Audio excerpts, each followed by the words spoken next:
ओम उमा महेश्वराय नमः। आप सभी का हमारे YouTube चैनल पर हार्दिक स्वागत है। आज हम सुनेंगे शुक्र प्रदोष व्रत कथा, शिव चालीसा पाठ और स्तुति। तो इन कथाओं को आप पूरा अवश्य सुनिएगा। इन कथाओं को सुनने मात्र से व्यक्ति की समस्त मनोकामनाएं पूर्ण होती हैं, वैवाहिक जीवन सुखमय होता है। तो प्रेम से बोले शंकर भगवान गौरी माता की जय हो। सूत जी बोले, प्राचीन काल की बात है। एक नगर में 3 मित्र रहते थे। तीनों में ही घनिष्ठ मित्रता थी।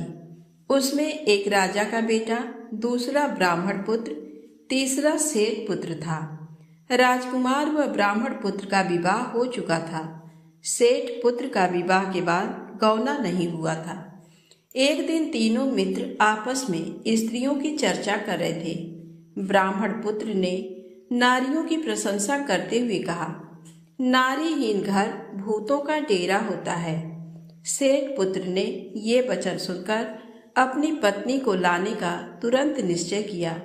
सेठ पुत्र अपने घर गया और अपने माता पिता को अपना निश्चय बताया। उन्होंने बेटे से कहा कि शुक्र देवता डूबे हुए हैं। इन दिनों बहू बेटियों को उनके घर से विदा करा कर लाना शुभ नहीं होता, अतः शुक्रोदय के बाद तुम अपनी पत्नी को विदा करा लाना। सेठ पुत्र अपनी जिद से टस से मस नहीं हुआ और अपनी ससुराल जा पहुंचा। सास ससुर को उसके इरादे का पता चला। उन्होंने उसको समझाने की कोशिश की, किंतु वह नहीं माना। अतः उन्हें विवश हो अपनी कन्या को विदा करना पड़ा। ससुराल से विदा होकर पति पत्नी नगर से बाहर निकले ही थे कि उनकी बैलगाड़ी का पहिया टूट गया और एक बैल की टांग टूट गई। पत्नी को भी काफी चोट आई। सेठ पुत्र ने आगे चलने का प्रयत्न जारी रखा। तभी डाकुओं से भेंट हो गई और वे धन धान्य लूट कर ले गए। सेठ का पुत्र पत्नी सहित रोता पीटता अपने घर पहुंचा। जाते ही उसे सांप ने डस लिया। उसके पिता ने वैद्यों को बुलाया। उन्होंने देखने के बाद घोषणा की कि आपका पुत्र 3 दिन में ही मर जाएगा। उसी समय इस घटना का पता ब्राह्मण पुत्र को लगा। उसने सेठ से कहा कि आप अपने लड़के को पत्नी सहित बहू के घर वापस भेज दो। ये सारी बाधाएं इस कारण से आई है कि आपका पुत्र शुक्रास्त में पत्नी को विदा कर लाया है। यदि ये वहां पहुंच जाएगा तो बच जाएगा। सेठ को ब्राह्मण पुत्र की बात जच गई और अपनी पुत्र वधू और पुत्र को वापस लौटा दिया। वहां पहुंचते ही सेठ पुत्र की हालत ठीक होनी आरंभ हो गई। तत्पश्चात उन्होंने शेष जीवन साथ में सुखपूर्वक बिताया और मृत्यु के बाद स्वर्ग लोक को गए। प्रेम से बोले शंकर भगवान की जय हो। अब आइए सुने प्रदोष व्रत की पौराणिक कथा। विदर्भ नाम के एक नगर में सत्यरथ नामक राजा का राज्य था। वह भगवान शिव का परम भक्त था। एक बार उसके नगर पर उसके शत्रुओं ने आक्रमण किया। राजा सत्यरथ ने अपने शत्रुओं का सामना बहुत दृढ़ता से किया, परंतु वह युद्ध में हार गया। उसके शत्रुओं ने उसे मार डाला। राजा के मारे जाने पर सारी सेना भयभीत होकर तितर बितर हो गई। उस समय विदर्भ नरेश की पत्नी गर्भवती थी। जब रानी को सारी बातें ज्ञात हुई तो अपने प्राणों की रक्षा के लिए उसने रात में ही नगर छोड़ दिया। भगवान शिव का स्मरण करते हुए रानी पूर्व दिशा की ओर चली गई।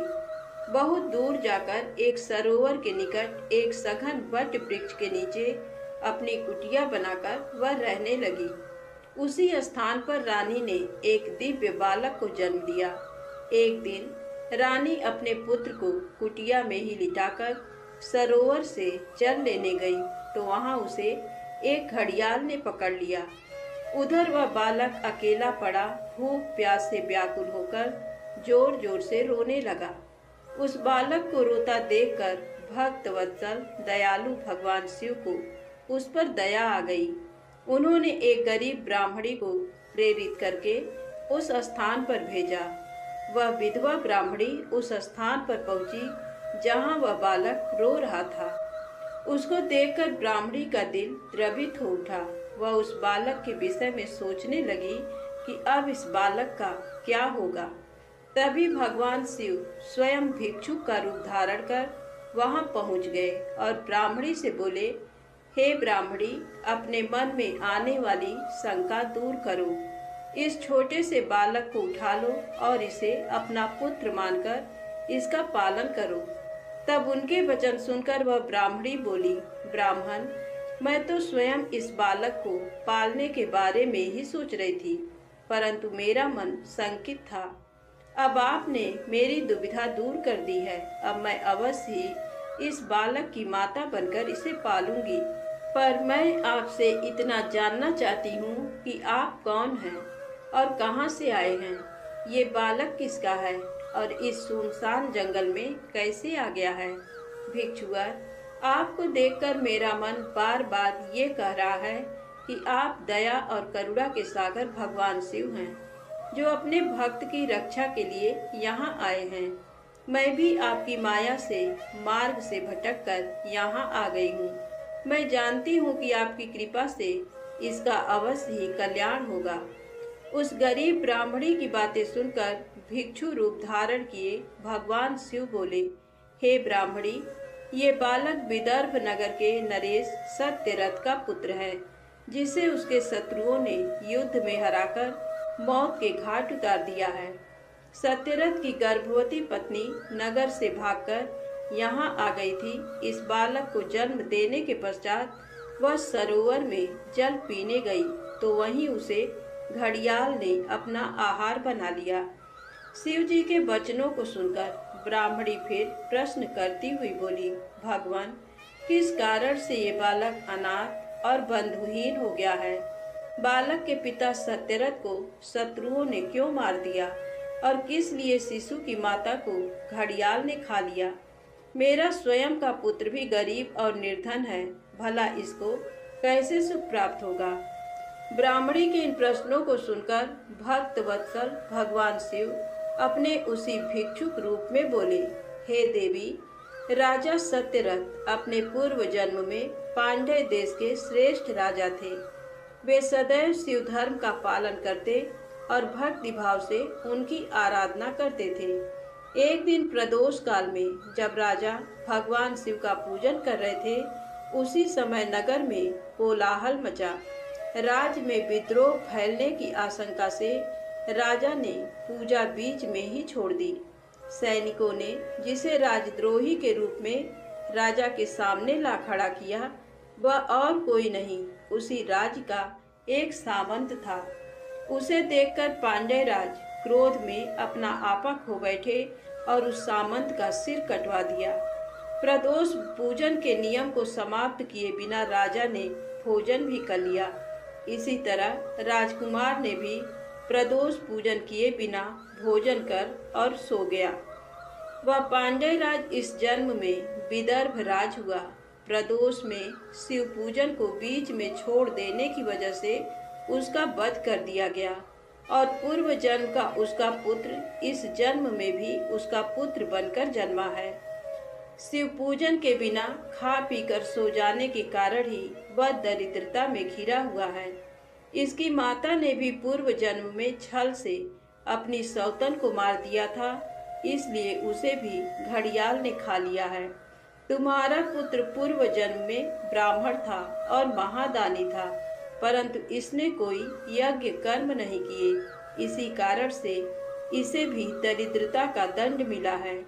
इन दोनों पुत्रों के दोषों को दूर करने के लिए तुम भगवान शिव की शरण में जाओ, वे ही तुम सबका कल्याण करेंगे।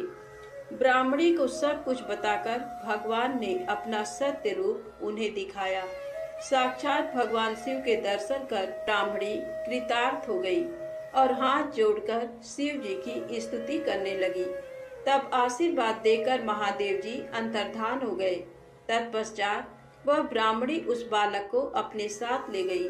फिर वह अपने पुत्रों के साथ एक चक्र नामक गांव में रहने लगी और अपने दोनों पुत्रों का लालन पालन करने लगी। समय आने पर ब्राह्मणी ने उनका यज्ञोपवीत संस्कार किया। दोनों सांडिल्य मुनि के उपदेश सुनते और शिव जी की आराधना करते। समय बीतता गया, दोनों पुत्र बड़े हो गए। एक दिन ब्राह्मणी पुत्र को नदी में स्नान के लिए जाते समय सोने से भरा कलश मिला। उस सोने के कलश से उनकी गरीबी दूर हो गई। फिर भी वे नियम से शिव जी की आराधना करते। एक दिन वे वन में गए। वहां एक गंधर्व कन्या अपने पिता के साथ आई और वह राजकुमार पर मोहित हो गई। उसके पिता ने उसका विवाह राजकुमार से कर अपना राज्य उसे सौंप दिया। ब्राह्मणी वहां की राजमाता हुई और ब्राह्मण पुत्र उसका भाई। अब वे सब लोग प्रसन्नता पूर्वक राज सुख भोगने लगे। प्रेम से बोले, शंकर भगवान ने की जय हो। आइए सुने भगवान शिव के द्विजेश्वर अवतार की कथा। एक समय राजा भद्रायु बसंत ऋतु में अपनी पत्नी सीमंतनी के साथ वन विहार करने गए। तब भगवान शिव पार्वती उस दंपति की धर्म निष्ठा की परीक्षा लेने हेतु उस वन में पहुँचे। महान लीलाधारी भगवान शिव और पार्वती जी ने ब्राह्मण ब्राह्मणी का रूप धारण किया और अपनी माया से रचित सिंह से भयभीत होते हुए राजा भद्रायु की शरण में गए और उनसे अपनी प्राण रक्षा करने हेतु प्रार्थना करने लगे। उस ब्राह्मण दंपति की रक्षा हेतु राजा भद्रायु ने तुरंत धनुष बाण उठा लिया और बाणों से उसे घायल करना चाहा, परंतु उस सिंह पर कोई प्रभाव न पड़ा। उसने झपट कर ब्राह्मणी को पकड़ लिया। वह बहुत चीखी चिल्लाई, परंतु सिंह ब्राह्मणी को बलपूर्वक घसीटता हुआ भाग गया। अपनी पत्नी को सिंह द्वारा ले जाए जाने पर ब्राह्मण बहुत दुखी हुआ और रोने लगा और राजा भद्रायु से बोला, हे राजन, आपके बड़े बड़े आयुध कहाँ हैं? तुम्हारे पराक्रम का क्या फल है? क्या आप जंगली जानवरों के आघातों से भी दुखियों की रक्षा नहीं कर सकते? दीन दुखियों की रक्षा करना राजा का परम धर्म होता है। फिर आपने अपने क्षत्रिय धर्म का पालन क्यों नहीं किया? आपने अपने कुल का धर्म ही नष्ट कर दिया है। जो दुखी और शरणागतों की रक्षा नहीं कर सकता, उसे जीने का कोई अधिकार नहीं है। कृपण, अनाथ और दीन दुखी की रक्षा करने में असमर्थ मनुष्य को जहर खा लेना चाहिए या अग्नि में जल जाना चाहिए। उस ब्राह्मण द्वारा कही गई बातें सुनकर राजा भद्रायु को बहुत दुख हुआ। वह अपने दुर्भाग्य को याद करके शोक में डूब गया। उसने सोचा कि आज मेरा सारा पौरुष नष्ट हो गया। आज मैं एक असहाय ब्राह्मणी की रक्षा नहीं कर सका, इसलिए मुझे घोर पाप लगेगा। मेरे कारण ब्राह्मण भी शोकाकुल हो गया है। उसकी स्त्री को भी सिंह ले गया है। पता नहीं उसने उसका क्या किया होगा। मुझे अपने पापों को कम करने के लिए इस ब्राह्मण देवता को प्रसन्न करना होगा। ये सोचकर राजा भद्रायु उस ब्राह्मण के चरणों में गिर पड़े और बोले, हे ब्राह्मण, मुझे क्षमा कर दीजिए। मैं आपकी पत्नी की रक्षा नहीं कर सका। मैं अपने राजपाट सब आपके चरणों में न्यौछावर करता हूँ। ये सुनकर वह ब्राह्मण बोला, भला मैं ठहरा भिक्षा मांगने वाला एक ब्राह्मण, मैं तुम्हारे राजपाट का क्या करूँगा? इसलिए यदि तुम वाकई मुझे कुछ देना चाहते हो तो अपनी पत्नी मुझे दान में दे दो। ब्राह्मण की बात सुनकर राजा भद्रायु ने कहा, ब्राह्मण, पराई स्त्री का उपभोग तो महापाप है, उसका प्रायश्चित भी नहीं हो सकता। तब ब्राह्मण ने कहा कि राजन, मैं तो बड़े से बड़े पाप को अपनी तपस्या से पल भर में नष्ट कर सकता हूँ। तब भद्रायु ने सोचा कि मुझे ब्राह्मण को अपनी स्त्री दान करके शीघ्र ही अग्नि में प्रवेश कर जाना चाहिए। तत्पश्चात राजा भद्रायु ने अपनी पत्नी उस ब्राह्मण को सौंप दी। उसके बाद उन्होंने अग्नि प्रज्वलित की और स्नान कर देवताओं को प्रणाम करने के पश्चात उस अग्नि की 3 बार परिक्रमा की। फिर त्रिलोकीनाथ भगवान शिव का ध्यान करने लगे और उन्हीं का स्मरण करते हुए जैसे ही वे अग्नि में प्रवेश करने लगे, वैसे ही द्विजेश्वर रूपधारी भगवान शिव वहां प्रकट हो गए। भगवान शिव के 5 मुख, 3 नेत्र, पिनाक और चंद्र कलाधारी सुंदर स्वरूप, जो कि करोड़ों सूर्यों के समान प्रकाशित था, देखकर राजा भद्रायु आनंद मग्न हो उठे। उन्होंने दोनों हाथ जोड़कर शिव जी को प्रणाम किया और उनकी स्तुति करने लगे। राजा भद्रायु की स्तुति सुनकर भगवान शिव पार्वती बोले, हे भद्रायु, तुम्हारी शिव भक्ति से मैं बहुत प्रसन्न हूँ। तुमने सदा मेरा भक्ति भाव से पूजन किया है, अतः तुम अपनी पत्नी सहित मुझसे वर मांगो। आज मैं तुम्हारी मनोवांछित अभीष्ट वस्तु प्रदान करूंगा। मैंने ही तुम्हारी परीक्षा लेने हेतु ब्राह्मण का रूप धारण किया था। ब्राह्मणी के रूप में स्वयं देवी पार्वती थी और वह सिंह मायावी था। तुम अपनी परीक्षा में सफल हुए हो। राजन, कहो क्या चाहते हो। भगवान शिव के ये उत्तम वचन सुनकर राजा भद्रायु बोले, हे देवाधिदेव भगवान शिव, आप सबके परमेश्वर हैं। आपके स्वरूप के साक्षात दर्शन पाकर मैं धन्य हो गया हूँ। मैं सकुटुम्ब आपके श्री चरणों की भक्ति करना चाहता हूँ। मैं, मेरी रानी, मेरे माता पिता आपके सेवक बनकर आपके श्री चरणों में रहें। रानी कीर्तिमालिनी ने भी अपने माता पिता के लिए भगवान शिव का लोक मांगा। दोनों को वरदान देकर महादेव जी पार्वती जी सहित अंतर्धान हो गए। राजा रानी अपने नगर लौट आए। फिर 10,000 वर्षों तक राज्य करने के पश्चात वे दोनों भगवान शिव के धाम को गए। इस परम पवित्र पाप नाशक कथा को जो कोई सुनता अथवा पढ़ता है, उसे इस लोक में सब भोग ऐश्वर्य प्राप्त होते हैं तथा अंत में भगवान शिव के लोक को जाता है। प्रेम से बोले शंकर भगवान की जय। अब आइए सुने भगवान शिव की अमर कथा कहानी। जब श्री राधा जी पृथ्वी लोक पर चलने लगी तो गोलोक के श्री राधा जी का लीला पक्षी श्री सुखदेव जी ने भी साथ चलने को कहा। तो वहीं राधा जी की आज्ञा से भगवान की अमर कथा रूपी भागवत कथा के प्रचार करने के लिए गोलोक के लीला पक्षी श्री सुखदेव जी एक सुग्गी के गर्भ के अंडे के रूप में प्रकट होकर अमरनाथ में प्रकट हुए थे। वह अंडा हवा के झकोरों के कारण फूट गया था तथा अमरनाथ में फूटा हुआ पड़ा था। इधर एक बार श्री नारद जी घूमते घूमते कैलाश पर्वत पर पहुँचे तो श्री पार्वती जी ने नारद को सत्कार करने के बाद पूछा कि नारद जी, आप कहाँ से आ रहे हैं। तो नारद जी ने कहा कि मैं हर जगह घूमते हुए आ रहा हूँ, परंतु अब घूमना कम कर दिया हूँ क्योंकि लोगों पर विश्वास नहीं है। इसका कारण लोगों में प्रेम एक दूसरे के प्रति नहीं है, केवल दिखावा का प्रेम है, वस्तुतः नहीं। तब पार्वती जी ने कहा कि हे नारद जी, लेकिन हमारे पति भूत भावन शंकर जी में तो बहुत प्रेम है, यानी श्री शंकर जी हमसे बहुत प्रेम करते हैं।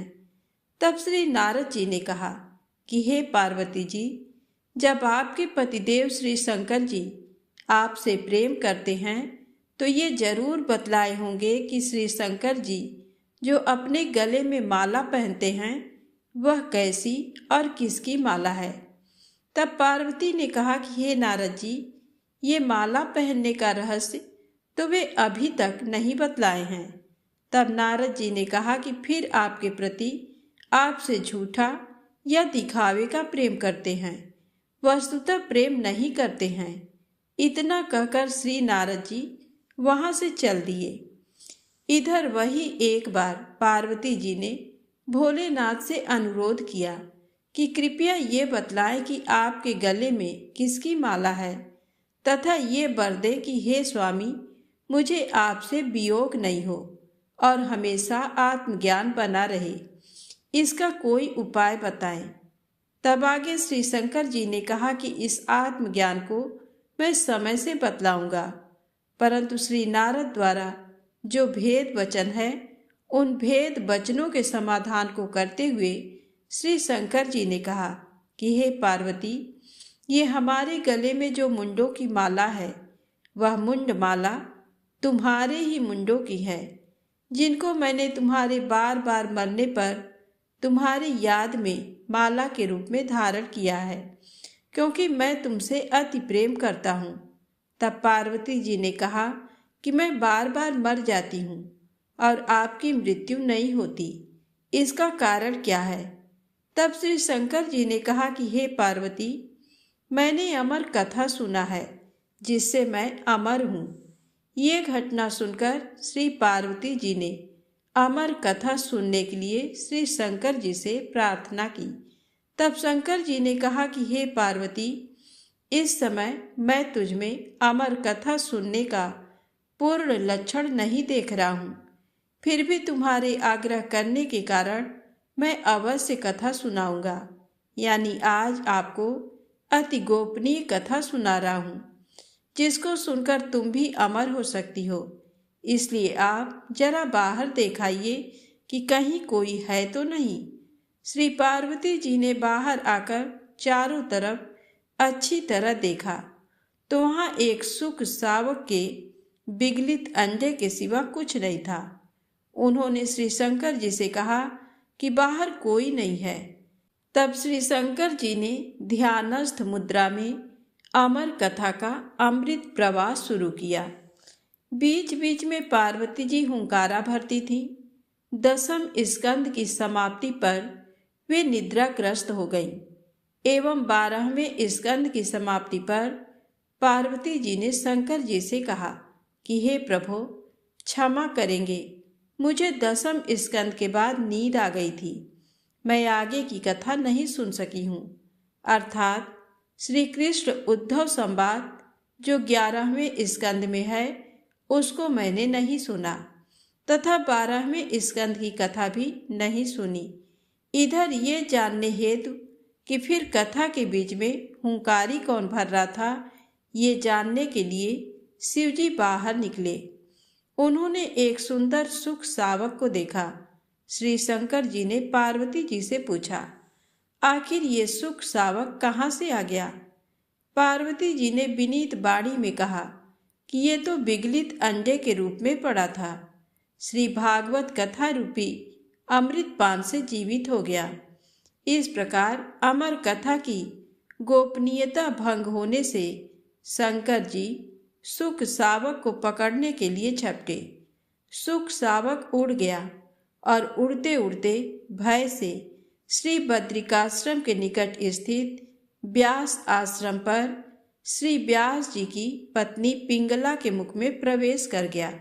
फिर शंकर जी ने श्री व्यास जी द्वारा सांत्वना प्राप्त कर वापस अपने आश्रम पर लौट गए। इधर श्री सुखदेव जी 16 वर्षों तक पिंगला के गर्भ में रहे। अंततो गत्वा श्री व्यास जी के अनुरोध करने पर सुखदेव जी ने अपना भय बताया। उन्होंने गर्भ के भीतर से कहा कि उन्हें बाहर आने पर माया से ग्रसित होने का भय है। यदि भगवान श्री कृष्ण द्वारा माया से ग्रसित नहीं होने का आश्वासन मिले तभी वे बाहर आएंगे। व्यास जी के अनुरोध से भगवान श्री कृष्ण ने सुखदेव जी को माया से ग्रसित नहीं होने का आश्वासन दिया। तब सुखदेव जी गर्भ से बाहर आए और जन्म लेते ही जंगल में तपस्या करने चल पड़े तथा पुनः सुखदेव जी जो अपने पिता व्यास जी के बुलाने पर भी नहीं आए, लेकिन व्यास जी के ब्रह्मचारी शिष्यों द्वारा गाए जाते हुए श्री भागवत जी के मंत्रों से अपनी समाधि को तोड़ दिया तथा इस श्लोक को सुनकर उन श्री व्यास जी के शिष्यों के पीछे पीछे चल दिए। इस घटना का मुख्य कारण भागवत कथा ही है। तो प्रेम से बोलें शंकर भगवान की जय हो। अब आइए सुने शिव चालीसा पाठ। श्री गणेश गिरिजा सुअन मंगल मूल सुजान, कहते अयोध्या दास तुम देहु अभय वरदान। जय गिरजापति दीन दयाला, सदा करत संतन प्रतिपाला। भाल चंद्रमा सोहत नीके, कानन कुंडल नाग फनीके। अंग गौर सिर गंग बहाए, मुंड माल तन छार लगाए।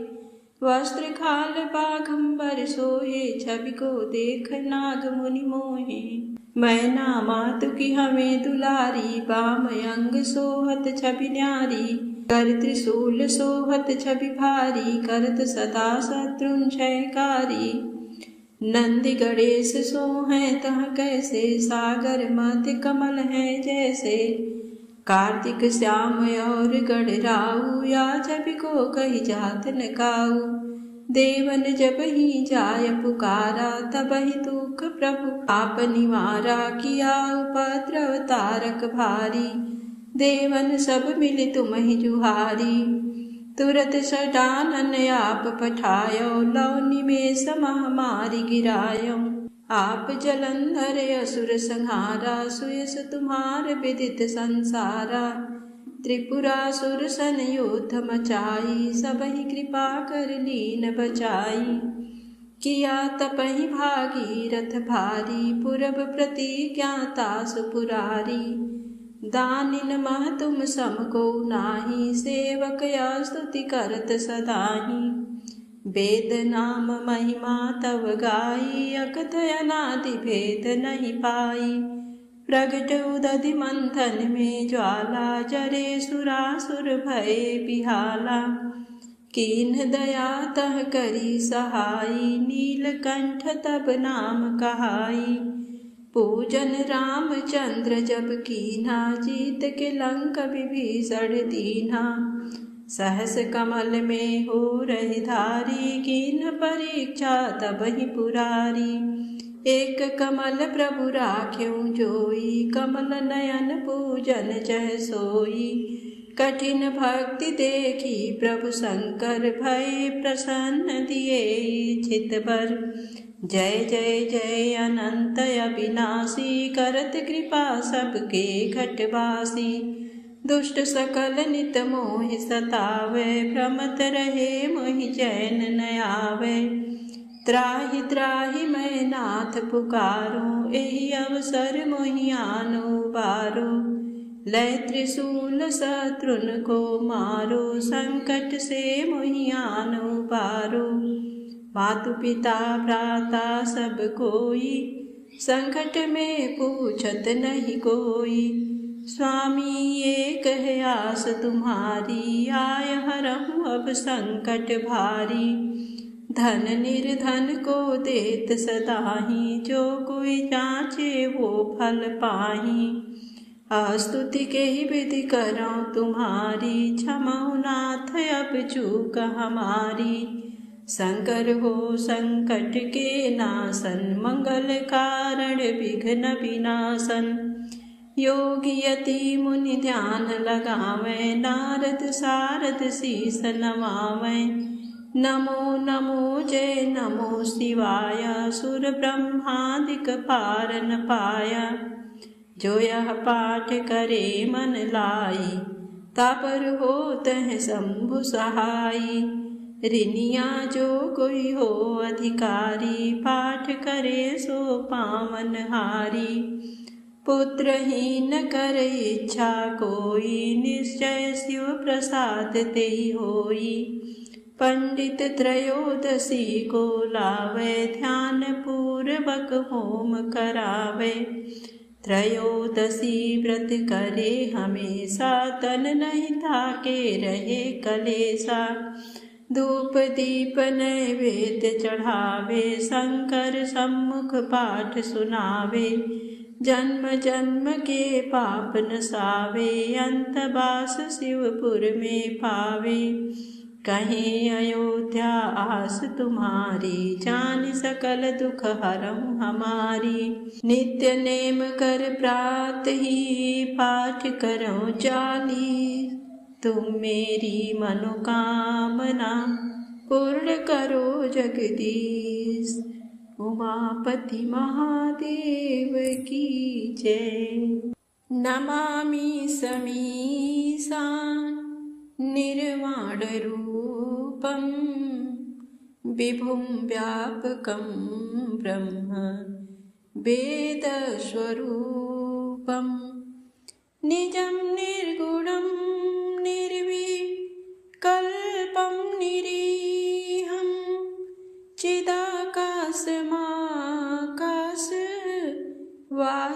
भजेऽहं निराकार ओङ्कार मूलं तुरीयं गिरा ज्ञानगोतीत मीशं गिरीशं करालं महाकालं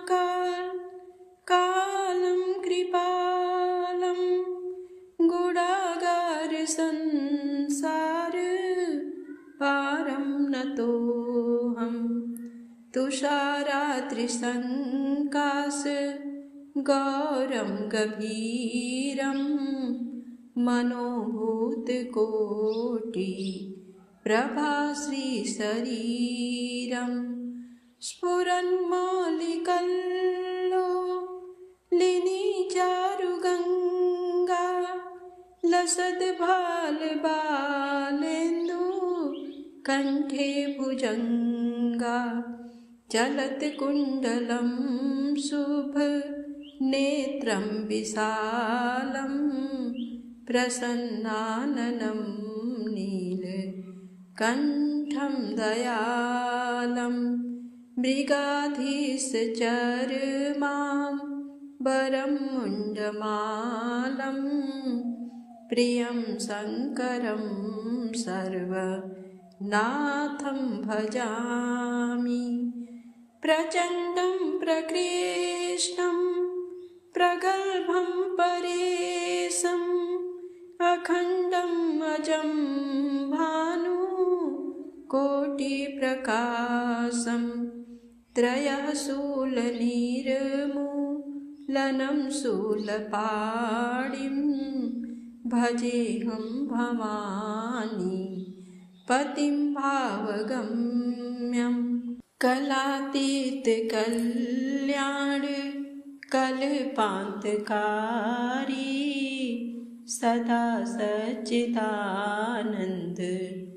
दाता पुरारी चिदानन्द सन्दोह मोहापहारी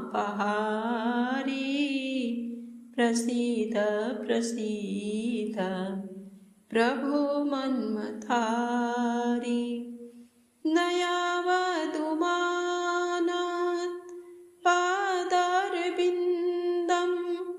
भजन्ति लोके परे वा नराणां न तावत् सुखं शान्ति सन्तापनाशं प्रसीद प्रभो सर्वभूताधिवासं न जानामि योगं जपं नैव पूजां नतोऽहं सदा सर्वदा सम्भुतोऽभ्यं जराजन्मदुःखतातप्यमानं प्रभो पाहि आपन् नमामि शम्भो प्रभो पाहि आपन् नमामि शम्भो रुद्राष्टकमिदं प्रोक्तं विप्रेण हरतोषे ये पठन्ति नरा भक्त्यां तेषां शम्भु प्रसीदति ब्रह्ममुरारिसुरार्चितलिङ्गं निर्मलभासितशोभितलिङ्गं जन्मजदुःखविनाशकलिङ्गं तत्प्रणमामि सदा शिवलिङ्गं तत्प्रणमामि सदा शिवलिङ्गं देवमुनिप्रवरार्चितलिङ्गं कामदहं करुणाकरलिङ्गं रावणदर्पविनाशनलिङ्गं तत्प्रणमामि सदा शिवलिङ्गं तत्प्रणमामि सदा शिवलिङ्गं सर्वसुगन्धिसुलेपितलिङ्गं बुद्धिविवर्धनकारणलिङ्गं सिद्धसुरासुरवन्दितलिङ्गं तत्प्रणमामि सदा शिवलिङ्गं तत्प्रणमामि सदा शिवलिङ्गं कनकमहामणिभूषितलिङ्गं फणिपतिवेष्टितशोभितलिङ्गं दक्षसूयज्ञविनाशनलिङ्गं तत्प्रणमामि सदा शिवलिङ्गं तत्प्रणमामि सदा शिवलिङ्गं कुङ्कुमचन्दनलेपितलिङ्गं पङ्कजहारसुशोभितलिङ्गं सञ्चितपापविनाशनलिङ्गं तत्प्रणमामि सदा शिवलिङ्गं तत्प्रणमामि सदा शिवलिङ्गं देवगणार्चितसेवितलिङ्गं भावैरभक्तिभिरेव च लिङ्गं दिनकरकोटिप्रभाकरलिङ्गं तत्प्रणमामि सदा शिवलिङ्गं तत्प्रणमामि सदा शिवलिङ्गं अष्टदलोपरिवेष्टितलिङ्गं सर्वसमुद्भवकारणलिङ्गं अष्टदरिद्रविनाशितलिङ्गं तत्प्रणमामि सदा शिवलिङ्गं तत्प्रणमामि सदा शिवलिङ्गं सुरगुरुसुरवरपूजितलिङ्गं सुरवनपुष्पसदार्जितलिङ्गं परात्परं परमात्मकलिङ्गं तत्प्रणमामि सदा शिवलिङ्गं तत्प्रणमामि सदा शिवलिङ्गं लिङ्गाष्टकमिदं पुण्य यः पठेत् शिवसन्निधौ शिवलोकमवाप्नोति शिवेन सह मोदते शेषगङ्गयर्धङ्ग पार्वती सदा विराजत कैलासी नंदी भृंगी नृत्य करत हैं धरत ध्यान सुर सुख राशि शीतल मंद सुगंध पवन बह बैठे हैं शिव अविनाशी करत गान गंधर्व सप्त स्वर राग रागिनी मधुरासी यक्ष राक्ष भैरव जह डोलत बोलत हैं बन के वासी कोयल शब्द सुनावत सुंदर भ्रमर करत है गुंजासी कल्पद्रुम अरु पारिजात तरु लाग रहे हैं लक्षासी कामधेनु कोटिन जह डोलत करत दुग्ध की बरसासी सूर्यकांत सम पर्वत शोभित चंद्रकांत सम हिम राशि नित्य छहो ऋतु रहत सुशोभित सेवत सदा प्रकृति दासी ऋषि मुनि देव तनुज नित सेवत गान करत श्रुति गुण राशि ब्रह्मा विष्णु निहारत निस दिन कछु शिव हमको फरमासी रिद्धि सिद्धि के दाता शंकर नित सत चित आनंद राशि जिनके सुमिरत ही कट जाती कठिन काल यम की फांसी। त्रिशूल धर जी का नाम निरंतर प्रेम सहित जो नर गासी। दूर होए विपदा उस नर की जन्म जन्म शिव पद पासी। कैलासी काशी के वासी अविनाशी मेरी सुधि लीजो। सेवक जान सदा चरणन को अपनो जान कृपा कीजो। तुम तो प्रभु जी सदा दयामय अवगुण मेरे सब ढकियो। सब अपराध क्षमा कर शंकर किंकर की बिनती सुनियो। शीस गंगा अर्धंग पार्वती सदा विराजत कैलासी। नंदी भृंगी नृत्य करत हैं धरत ध्यान सुर सुख राशि। बम बम शिव कैलाशपति बम बम शिव कैलाशपति बम बम शिव कैलाशपति। उमापति महा